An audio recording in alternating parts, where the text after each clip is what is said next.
minute ago, the whole purpose of this is to provide bond owners with information so that as they buy or sell your bonds later on, let's have some idea of what the value of their bonds should be. So you may have invested $100,000 of your money in buying municipal bonds that were issued by, let's say, a city XYZ. You paid $100,000 for the bonds, and they're going to they're going to mature 10 years from now. So not only do you expect to be getting interest payments over that 10-year period, you expect that 10 years from now you'll be getting paid your $100,000 back. Well, it could be that 5 years from now, for whatever reason, you want or need to sell that $100,000 worth of bonds. So you talk to your broker and say, I've decided I need to sell it, and the broker may come back to you and say, I can't get anybody to buy it for $100,000. You know, they may only be willing to buy it for $98,000 or $95,000, or you may not find anyone willing to buy it at all. Because it could be at the time you purchased the bond that City XYZ had a nice solid credit rating, they had nice solid financials, they had some steady management, you know, the staff, the governing body. There were a number of them that had been there for a while, so the operations of the city looked very stable. All of those things went into the evaluation as to buying that $100,000 worth of bonds. Could be 5 years later, the ratings dropped. Could be the financials do not look very strong. They've depleted reserves. There are audit problems. There could be a number of things that could surface that could make the value of that bond worth less. If you're a savvy investor, once you buy that $100,000 worth of bonds, you continue to look at the annual information to see how the City XYZ is doing. And if you see they're moving in the wrong direction, then you would want to sell the bond, potentially, before the value drops too much. Conversely, you know, you may get ready to sell that bond in 5 years and find out that it's worth a lot more than $100,000 because the city's rating has gone up, their financial position is stronger than what it was at the time you bought it. So the $100,000 worth of bonds really doesn't mean a lot by itself because the value of that bond goes up and down depending on the creditworthiness of the issuer. And so that's why we have these ongoing disclosure requirements to track, to help the investor have the information for them to make a judgment as to whether or not that bond from the city of XYZ is worth more or less than what it was at the time the investor purchased the bond.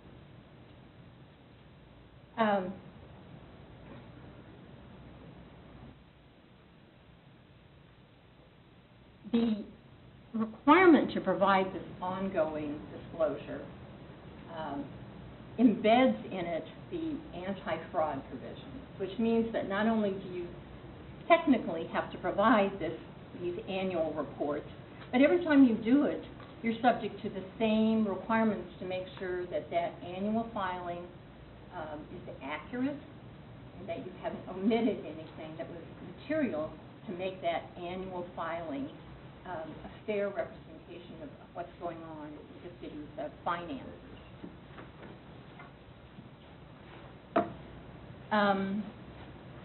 One of the examples that Joe's going to give to you when it goes into the examples of the SEC enforcement that's been going on is going to very specifically talk to this concept of speaking to the marketplace.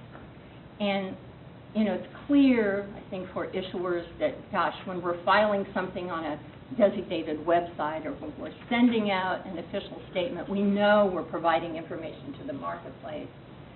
But it can happen under circumstances that are in addition to that. And one of the examples he's going to give you is a circumstance where the mayor made a State of the City address. And the State of the City address was posted on a city's website. And that information by itself is something that the SEC said It would be fair for issuers to be able to rely on that information and to use that as part of their investment decision. And so that information needed to be truthful, accurate, and not misleading, so that someone looking at that wouldn't be making an investment decision based on misleading information about the city.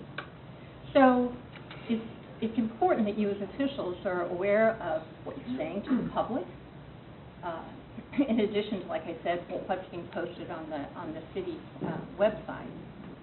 Right now, other than those events, you're only required to make an annual filing, and that's it.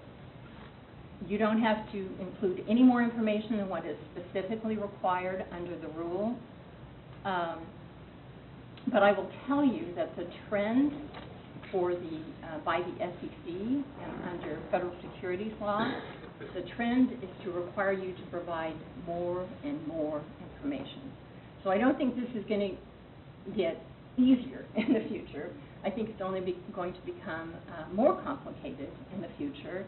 And best practices really, let me see if I can go on to this, best practices really are for issuers to provide voluntary disclosure. So in addition to what you absolutely have to tell people, a number of issuers are going out of their way to provide additional financial information to the marketplace, like quarterly financial information, semi-annual financial information, whatever it takes to make sure that you're keeping the market informed of what your financial position is.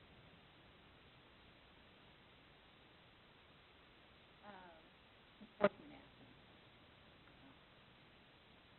This is where it starts to get exciting. As I indicated to begin with, the SEC has really stepped up the level of enforcement actions against state and local government entities. And that has resulted in a number of firsts with respect to the first time they've ever gone after somebody under these circumstances, which will describe some of those examples in a little bit. One of the other things that has happened to make these enforcement actions a more meaningful tool from the SEC's perspective is that as part of the Dodd-Frank Act, that you may have heard of or may be familiar with, which was passed in 2010, the SEC was given much broader powers and authority from what they had had in the past. And included with those powers and authority is the ability for the SEC on its own to impose civil penalties against individuals in an amount up to $150,000. So we're not talking about $25 fines here. We're talking about the potential, without this ever going to a court, for the SEC to impose penalties against the city as a whole or individuals for up to $150,000. So with that, I'm going to let Joe provide you with some of the some specific examples of it. And I will say, as we're going through this, if you have questions, just stop us so we can answer them as we go along. We'll also try to allow a little time here at the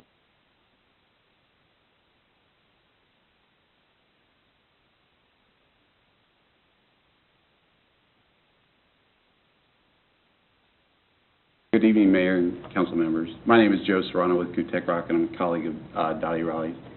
As Dottie mentioned, since the Dodd-Frank Act, the SEC has stepped up its enforcement efforts for security violations. And what we'd like to do tonight is to go over about 10 cases or 10 actions that the SEC has brought against issuers pertaining to their